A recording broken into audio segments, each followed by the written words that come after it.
On today's Locked On Texan, when and where will Christian Harris play for the Houston Texans? Plus, we get into some roster moves. But first, we're back talking Texan. Let's get the show started off right.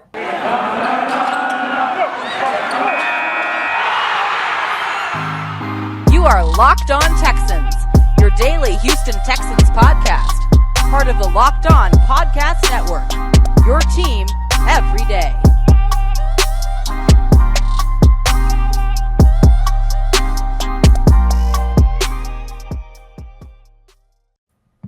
Welcome, everybody, to a Tuesday edition of the Locked On Texan podcast, a part of the Locked On Podcast Network, your team every day. I'm Johnson Sports Guy Hickman, joined by Cody Davis, here to talk Texans on this Taco Tuesday. And we got a lot of roster moves going on. Well, not a lot, but we do have a roster move to discuss. The Houston Texans did sign former Arizona Cardinal tight end Darrell Daniels.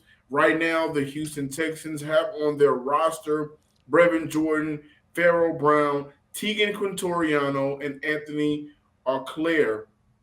And for the Houston Texans, we look at this signing as a player that they will add to the 90-man roster. Just a little background information on Daniels. 6'3", 250 pounds, played in 40 games for the Cardinals between the year 2018 to 2021, started in 13 of those 40 games, caught 10 passes for 96 yards and 1 touchdown, was originally drafted by the Indianapolis Colts, came out of college at Washington, played for the Huskies there his senior year, caught over 700 yards and 6 touchdowns. And so the Houston Texans are adding to their tight end group, 90-man roster.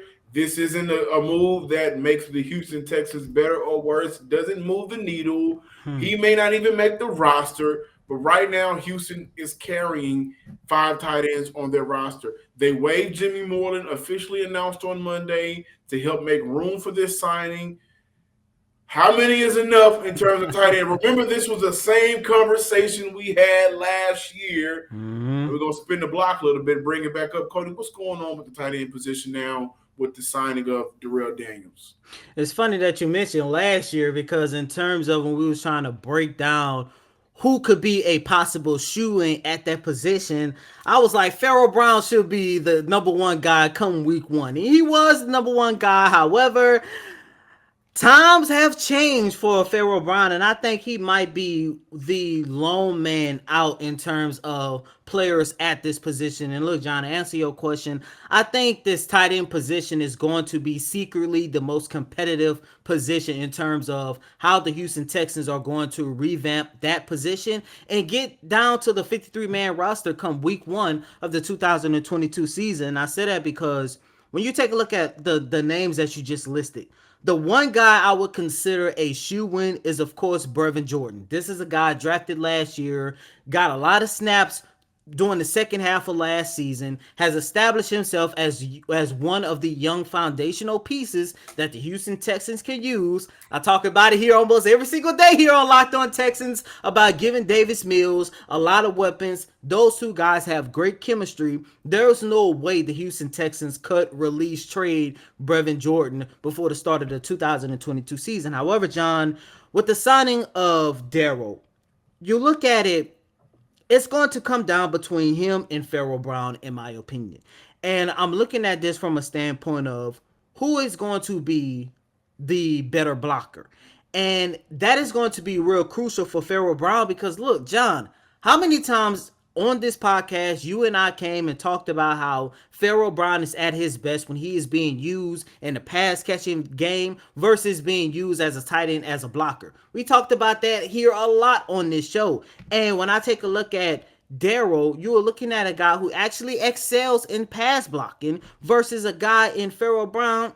At times it could be suspect. Plus, Pharaoh Brown, like I just mentioned, he is a guy who excels as a pass catcher, but with Brevin Jordan taking the reins, I don't really think he's going to get too many of those snaps. So this is going to be a very competitive position. By the way, Anthony Auclair, This is guy. He is by far their best blocker. Whether that's in a run, whether that's in a pass blocker, he is by far their best blocking tight end. So he is a shoe-in as well. But John, when I take a look at this list, even though I was a huge fan of Pharaoh Brown when we first signed him going in, midway through the 2020 season, 2021, he struggled. I had an opportunity to see him a couple weeks ago doing voluntary workouts. He did lose a lot of weight. He looked really good on the field, but, it's one of them situations where Nick Casario might look up and say, hey, you was the guy who was brought in prior to my arrival. You gave us, a little bit of on-field production last year, but I think it's time that we go our separate ways.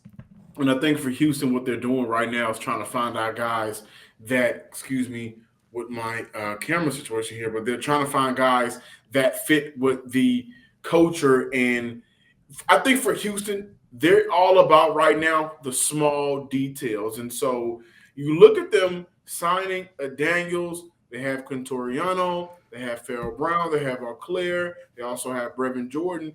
Who is the inline tight end? Who's the wide tight end for them? Who's going to be the tight end that you can trust is going to get in those trenches, make plays in terms of being a blocker, right? So maybe that's another reason why they looked at their position is let's make sure we are evaluating that, we're evaluating that thoroughly. Again, you mentioned that Auclair is a better blocker of the 5 tight ends now on the roster. And I can agree with that. And so the question is, are they looking for a tight end 3 that can be serviceable to kind of do a combination of both things? Or again, is this just a number move to kind of build competition and figure out who's going to get cut when the 53-man roster comes out? We know that Brevin Jordan will be that shiftier, slaughter, receiver type of tight end. The dude played in Miami, may got some Jimmy Graham in him. We'll see that when the season turns around. But I think that they are looking at competition for more inline blockers at a cheaper price. And so not a bad move. It's not, like I said, it's not a move that's going to move the needle up or down. It's just a move. And for Houston, they are all about competition. I think this was a very competitive move to make.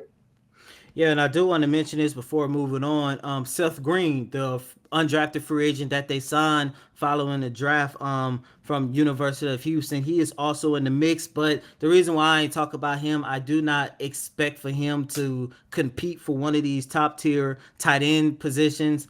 I'm under the impression that this is going to be one of the guys that they are going to use on the practice squad.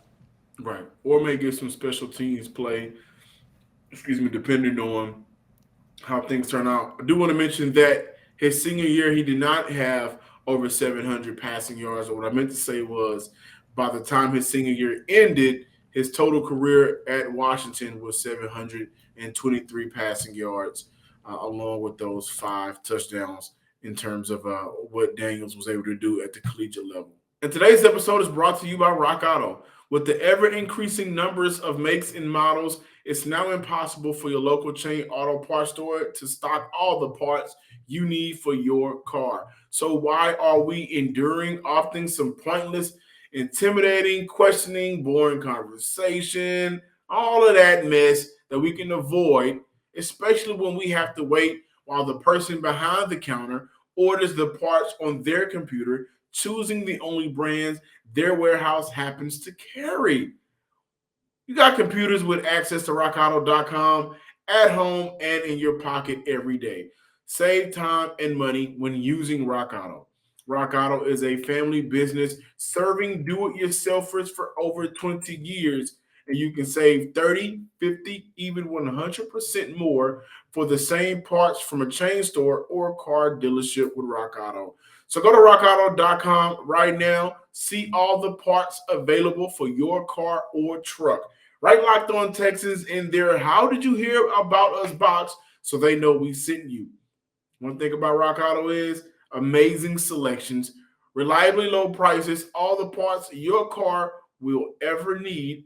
Visit rockauto.com today. Welcome back in, ladies and gentlemen, to this latest installment of Locked On Texans. John, a couple weeks ago, I Okay. came on this podcast You excited. did. You Day was. 2 of the NFL draft. I came on here just full of excitement, calling John Mechie the biggest steal for the Houston Texans. By the way, this is a guy. If it wasn't for his ACL tear, he would have been a day 1 prospect taken off the board. However, listeners, viewers, John give me a call. We trying to, decide what we're going to talk about on this Tuesday installment of Locked On Texans. And he goes, you know what, Cody? I believe that Christian Harris is actually the biggest steal that the Has Houston the Texans got. possibility. Number one, when we look at the Texans linebacking group, Kamu Gugier-Hill, Christian Kirksey, they signed Maven Reeves. Garrett Wallow is a part of that group. I think this is a group that is very uh, not going to say underrated. I think this is a solid group. There is no standout linebacker. There isn't one linebacker in this group right now that is freakishly athletic, that has the speed, that can do multiple things on the football field, like Christian Harris can possibly do for the Houston Texans, which we saw, excuse me, for the the road tie for Alabama. One thing that I like about Christian Harris is his play recognition. Now, when I was doing some film study, I was able to see him dissect plays quickly on the fly, whether he needed to crash downhill or whether he needed to stay back, drop back into coverage. He has that speed to do so. Speaking of speed, 4'4", 4'3" linebacker. That's something to get excited for. He has the ability to drop back in coverage and cover those tight ends and slot receivers. That is something that for Houston, the last big drafted linebacker that we had in Zach Cunningham, that was a worry and an area of his game that we did not see him improve on throughout his career with the Houston Texans and maybe with the Tennessee Titans. I'm not 100% sure. He does a very good job of gap controlling. If he got to go through the A gap, he goes through the A gap. Doesn't really does a very good job of avoiding bad gap assignments. When he attacks blockers, which that's an area of concern I'll get to, whenever he does attack those bigger blockers, he just isn't going in soft. He gets square with the shoulders and he attacks them low with his hands extended. So he can kind of move around and get your big ass out the way a little bit, right? I like that out of Christian Harris. He's very athletic. He's athletic enough to make a play from sideline to sideline. He is very athletic enough to make a play from the opposite side of the field as a linebacker. I want you guys to go look at that Cincinnati playoff game where he came on that stunt with Will Anderson and got the sack on that play. And he also has very good, I would say great hip control as a linebacker. Very shifty with his hips. I like that. So, some of his best attributes, ladies and gentlemen, he's very speedy. He's like 4'3", 4'4", plays safety, played cornerback and receiver in high school. He blitzes very good, which may be one of his biggest attributes. His ability to cover is amazing. Coming out of Alabama as a middle linebacker in his gap discipline. My biggest concern for Harris is his size, and sometimes he can get eaten up by bigger blockers.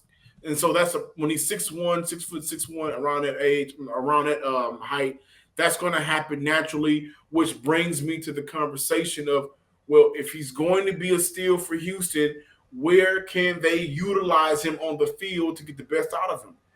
Will it be the Mike linebacker? Will it be the Sam linebacker? Will it be the Will linebacker? We just talked about the tight end group, and I think that when you look at what he can do in terms of being a cover linebacker, and also how quick and fast he is, his ability to rush the passer, rush the quarterback as a pass blitzer at times, I think the Houston Texans will eventually see him play some Will linebacker. Last year, when Zach Cunningham left, was waived, not left. When they moved on from him due to his behavior, Neville Hewitt stepped in. I think he had a very solid year for Houston. 60 tackles on last year. This season, We know Christian Kirksey is going to be playing that Mike linebacker. Will Kamu Grugier Hill play Will, or will he be as strong? Will he play that Sam, and will Maven Reeves play that Will? I don't think Christian Harris is going to be a day one starter. I think that Houston is going to work him in because he's not a natural linebacker. Again, he's only been playing linebacker for the past 4 years. He played cornerback, kick return, punt return, and wide receiver in high school. And by the way, coming out of Baton Rouge, Cody, you help me with this. How the hell didn't LSU grab this guy? How? Like, he's right in your backyard, literally. He's there. He's in Baton Rouge. I'm like, how do you not grab him? But Nick Saban, being Nick Saban, went and got him, and, he is who he is. 75 plus tackles in the past 2 years at college. But, guys, I really do like the fact that this is a tight end that, a linebacker that if we're dropping him back on a tight end, if it's man coverage on a tight end, even if it's man coverage on some of these slot receivers, with his 4.4 speed and his ability to kind of drop back and use his cornerback instincts, that's something to get excited about. And again, he rushes when he blitzes the quarterback. He rushes very well. He attacks the hole, and he's very handsy. Yeah, I think that Mechie out of Bama, we're talking about two Bama boys, he's going to be great for Houston because Houston needs a receiver like him. When Houston drafted Christian Harris, a lot of people were thinking to themselves, especially with some of the picks that may have been available, are we too early drafting a linebacker when there was other needs that Houston could have addressed? And remember, I talked about Houston bringing in a linebacker throughout the draft process. I thought this was an area of need for Houston. So when he was drafted, it took me a while to really just go back and do more study on him. I remember what he did in the national championship game and flashes throughout the year. But this may possibly be the biggest steal for Houston this past draft.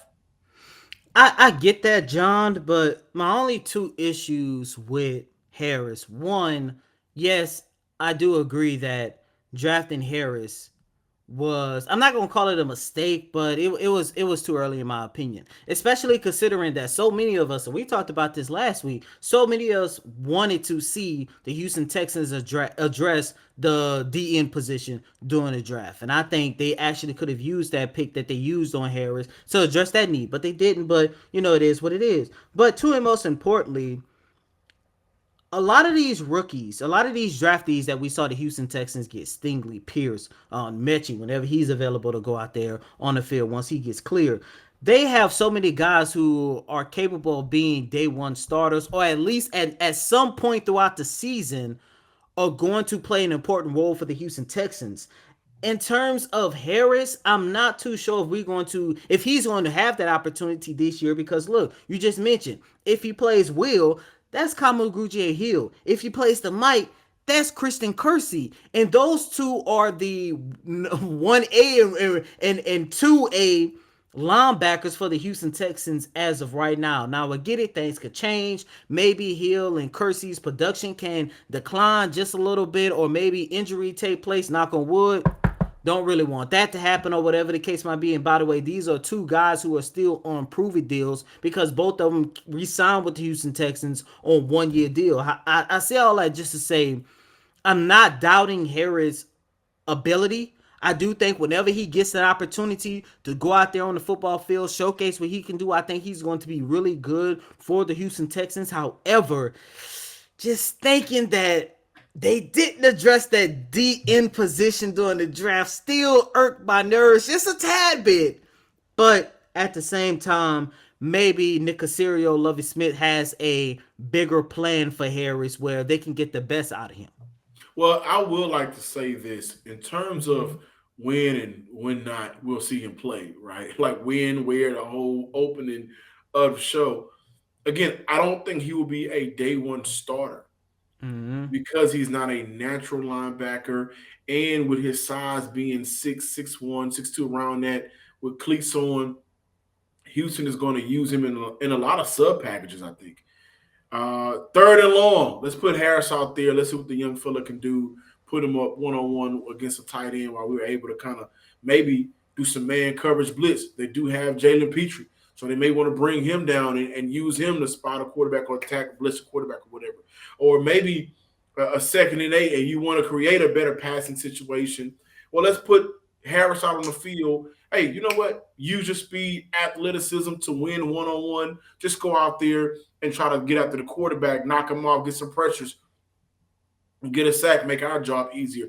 And so what I believe is going to happen is with Lovie Smith being the defensive mind that he is, he's going to make sure that when there's situation times, going to scan. I think Harris checks off what we want to do right here in this down, on this down with this many yards to go. Let's put him out there and let's capitalize on all of his strengths. So let's see some flashes first. Let's see all of the good things, and then we'll work him along the way for him to get better. Built Bar is back with another amazing flavor for the summertime with the Brownie Batter Puffs. Tell you right now, you guys definitely need to get in this. If you like me and love brownies, or like the brownie batter when you're done eating and fixing the brownie up and your grandma pushes that to the side, you kind of use your finger to go ahead and dip it a little bit. You know what I'm talking about. That's what Built Bar got right now. Just kind of like that old feeling with your grandma with 140 calories, 17 grams of protein, only 7 grams of sugar. The Brownie Batter Puffs are the perfect pick-me-up for any day, especially this summer. All Built Puffs are covered in 100% real chocolate. Y'all know that. So that means with this Built Bar, you can eat healthy and you can enjoy doing what you're eating. Best of both worlds, right? The Brownie Batter Puffs will have you completely forgetting that you're eating a protein bar. No need to pinch yourself. This is real life. So go to Built.com, use promo code LOCK15 and get 15% off your order. Again, use promo code LOCK15 for 15% off at Built.com. Thanks for making Locked On Texans your first listen today. Now make your second listen Locked On NFL Podcast. Our national NFL experts and insiders keep fans dialed in with the biggest stories and the latest news from around the league, because an offseason doesn't equate a break in the action. So go ahead and follow Locked On NFL every day on the Odyssey app, YouTube, and wherever you get your podcasts. You guys may know that every year, of course, you know you're football fans. Every year, HBO chooses a team at random, and they put them on Hard Knocks. This year, it will be the Arizona Cardinals. They will be the featured team. And, of course, you guys know why we're bringing the Cardinals up. Because the Cardinals features J.J. Watt and DeAndre Hopkins. And this year's Hard Knocks is going to be surrounded around quarterback miss, IG posts getting deleted, all kind of craziness. Suspensions, retirement. It's like they can't escape it. Which is very interesting, and you know, us here on Locked On Texans, John, we probably gonna have to watch this, because at some point, I'm pretty sure D-Hop and JJ Watt are gonna have to address what went wrong in Houston, especially considering that I don't think so. they're gonna have to, because neither one of them, especially no. At some point, they're gonna have to, because they never really went into detail on why they wanted out. Especially the blindside trade that caught everybody off guard, DeAndre Hopkins. And I think a lot of people, especially here in the city of Houston, a lot of people need closures. Like, we all have accepted the fact that D-Hop was traded for, I don't even want to call it a bag of chips, because sometimes chips be like damn good, and that trade was nowhere near damn good. But D-Hop was traded for nothing, and I do mean nothing. And I think a lot of fans, they still want and need closure in order to fully move on. Now, as for the JJ Watt side of things, I mean, yeah, this is a guy who was the foundation of this team for almost a decade. But at the same time, people still would like to know, how did we get to this point? Because even though a lot of us, especially you and I, have accepted the rebuilding process, and we are excited, especially given the direction of the organization, not how they got there. That's another topic for another day. But the Houston Texans are now looking a lot more promising. But it still blows my mind that as we sit here on May 24th, 2022, we are still in a rebuilding process that it should not be. And by the way, speaking of HBO, later on tonight, Real Sports with Brian Gumbo is going to interview a handful of Deshaun Watson's accusers, which means, I know, ladies and gentlemen, if not tomorrow, Thursday installment, we're going to have to talk about your boy Deshaun Watson again. Your boy. We love throwing your boy when it ain't your boy. But hey, if you need a closer, hit my girl up, Sydney Edwards, for a new wig. Because why would you need a closer now at this point? It's over with. It's done. You got left alone at prom. It is what it is. But they will be featured. I will be watching this year's Hard Knocks. I just really want to see. I want to get behind the scenes with Isaiah Simmons, linebacker out of Clemson. I've always thought that he had the ability to be one of those lab-created type of linebackers. And now that he's getting more comfortable in the league, I want to go through the process of watching him just get better day in, day out. And honestly, I'm not a supporter or fan of Cliff Kingsbury, so I want to use the Hard Knock series as a reason when it all falls down, and it will in Arizona, because they're not a good coach team. Going to point back to that and say, hey, him being that handsome young head coach that had owners around the league salivating, spit drooling around their mouth like they wanted to kiss him, that don't mean he going to be good for your franchise. And I can't wait to watch all that play out, unfold. And the demise of a former Big 12 head coach. So, yeah, I'm hating. Thank you guys for checking out today's episode of the Locked On Texans podcast. Of course, that was jokes. I'm John, Sports Guy Hickman. Follow me on Twitter at John_Hickman12. Follow us on Twitter at Locked On Texans, and subscribe to the YouTube page on YouTube at Locked On Texans. And as always, I'm your host, Cody Davis. Please remember to follow me on Twitter at CodyDavis_24. Once again, that's Cody, COTYDAVIS_24. Until next time, ladies and gentlemen, peace.